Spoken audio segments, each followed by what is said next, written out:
typical financial plan has failed the dentist. There is an epidemic facing dentists. The typical financial plan and typical financial planning has failed these wonderful healthcare providers.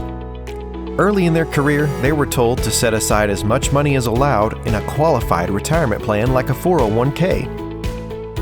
They were told that if they did this while building a good dental practice, that at some point they would be able to sell the practice and make enough money on the sale that those proceeds, combined with the amount of money they've accumulated in a 401k or other investments, will be plenty of money to generate enough income to replace their current lifestyle in retirement.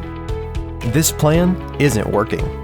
The typical one location, one practitioner practice in the United States is only selling for about 65 to 85% of last year's gross revenue. This fact, combined with the fact that, according to Dalbar, an investor behavior research institute, the average equity investor has earned 3.88% over the last 20 years and has revealed that there's just not enough money in the typical strategy to support a future lifestyle in retirement equal to the lifestyle enjoyed by the typical dentist today. Let me prove it to you. As you can see in the box, a typical scenario we see for many of our clients. Our doctor, Dr. Normal, is 55 years old, is hoping to retire at age 65, and we will assume that he will live to age 84, the normal life expectancy for a male in the United States. Dr. Normal is currently taking $300,000 income out of the business and is also enjoying $100,000 of annual lifestyle expenses he can run through the business. This means he needs to replace $400,000 of income in retirement. We're going to assume that his practice is producing $1 million annually, giving it a value of $850,000 on the high end. He also has other investments of $800,000. These investments may be in a 401k, a brokerage account, or some other investment he hopes to convert to income in retirement. Again, this is a very common scenario we see. He is also contributing $35,000 to his 401k. We also are going to assume that the business can grow by 3% and his other investments or 401k are earning 6% while he is still working and accumulating. When he retires and starts converting his investments to income, we will assume those investments are earning 4%. We assume inflation is eroding the buying power of his dollars by 3% per year. His desired retirement income then is $365,000. This is simply his $400,000 of income enjoyed from the business minus the $35,000 he's contributing into the 401k. Notice the box. At age 65, this dentist has $2.7 million in an account. This seems like an awful lot of money. What we fail to factor in is the impact of inflation on our dollars. To enjoy and experience a lifestyle of $400,000 at age 65, Dr. Normal is going to need $490,000. His income will need to increase by 3% every year thereafter as well. The second year, he will need $505,000. The third year, he will need $520,000. As you can see in the box, for Dr. Normal to keep his same standard of living, he would run out of money given our inputs at age 70 and a half. What are your thoughts when you see this? Obviously, this plan is not going to work. How can we fix this? The typical advisor might say, "You are only assuming a 6% rate of return. I can do much better than that. Move your money to me." They focus on rate of return. Let's see if this is a solution to Dr. Normal's problem. Our calculator is built to calculate the rate of return needed to sustain the level of income Dr. Normal wants, increasing for inflation to the age of 84. When we calculate the rate of return needed to accomplish his goals, we see that he needs 23.11% every year with no down years for a higher rate of return to solve his problem. Is this realistic? It's very doubtful. Focusing on rate of return isn't going to fix the problem because it's impossible to save enough money and get a high enough rate of return to fix this problem over the next 10 years. A second solution to Dr. Normal's problem is one that we are seeing more and more.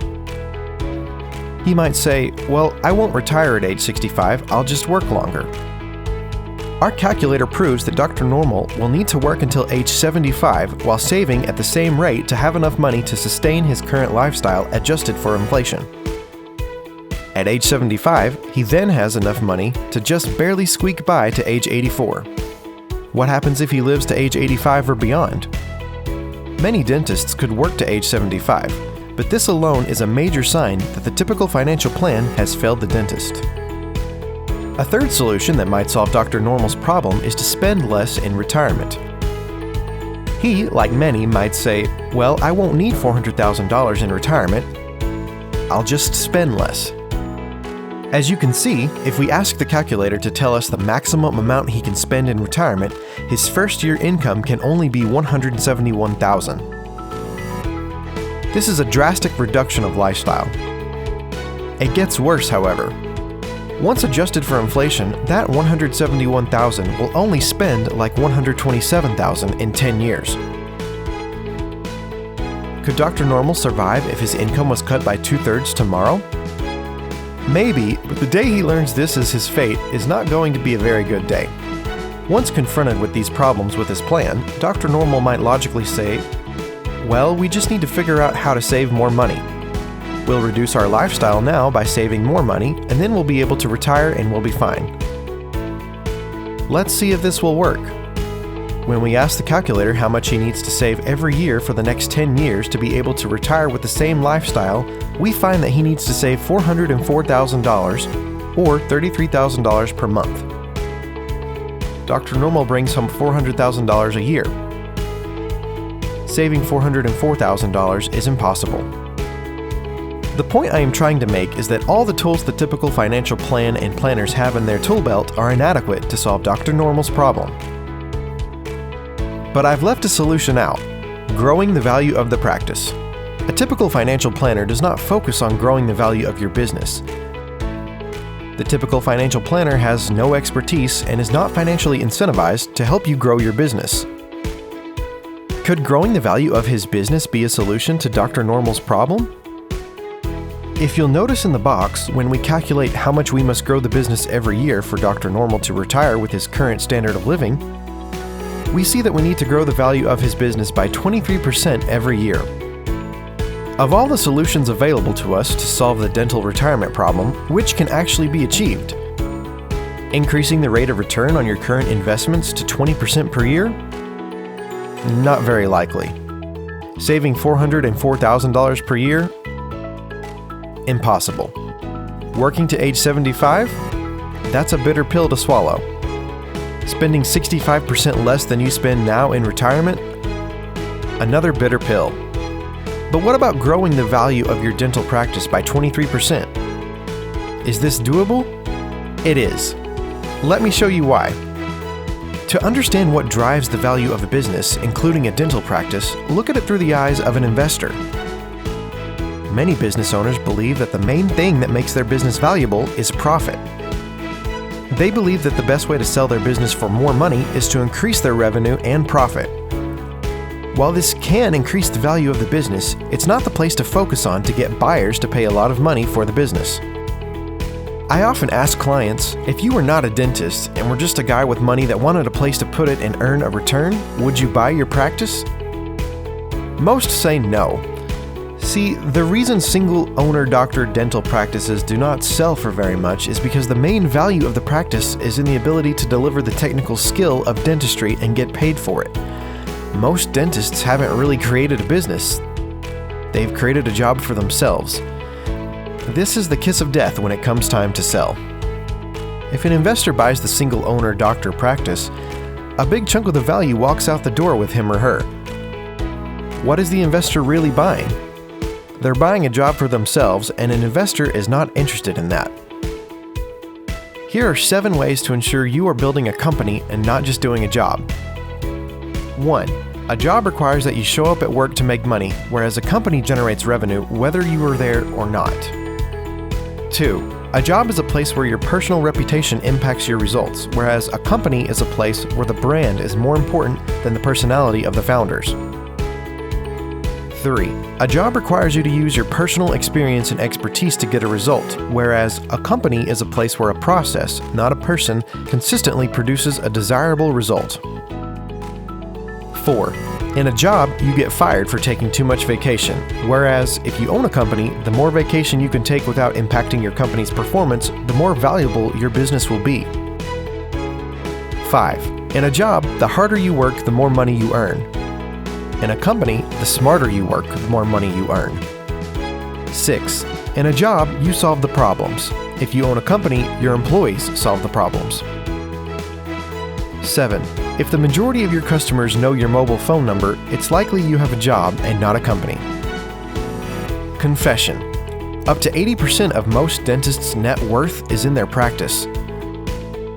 As a financial advisor, I was never trained to understand and help a dentist grow their business value in an efficient and enjoyable way.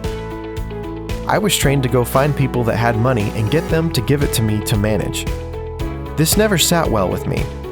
I got in the business to help, and I felt like I wasn't really helping and addressing the full picture. Through my own curiosity, experience with business owner clients, the graciousness of some very successful dental entrepreneurs, and my utilization of the Value Builder system, I have found that understanding and helping grow the value of the business must be at the center of my process. See, often the business owner's financial advisor has no idea how to help them grow the value of this, their largest asset, so they simply ignore it. This can lead to advice and recommendations in the doctor's personal financial plan that unintentionally block value growth opportunities in their practice. This is like driving down the highway of life with one foot on the brake and one foot on the gas. It could be costing millions. Is your advisor managing all your assets? At McCloskey & Associates Wealth Management, we do not ignore your largest asset. Through our use of the Value Builder system and as investment advisor representatives, we are uniquely positioned to integrate your business plan with your financial plan. Our process starts with your Value Builder score. Whether you want to sell now or in a decade, the Value Builder score assessment allows you to see your business as a buyer would see it, and to identify how you perform on each of the 8 key drivers of company value. The questionnaire takes about 13 minutes to complete, and after you're finished, you'll get a customized 27-page report outlining how you performed and where you can improve the value and sell ability of your company. Get your score now. Call me at 321-541-1262 or email contact@mccloskeyassoc.com to request the assessment link.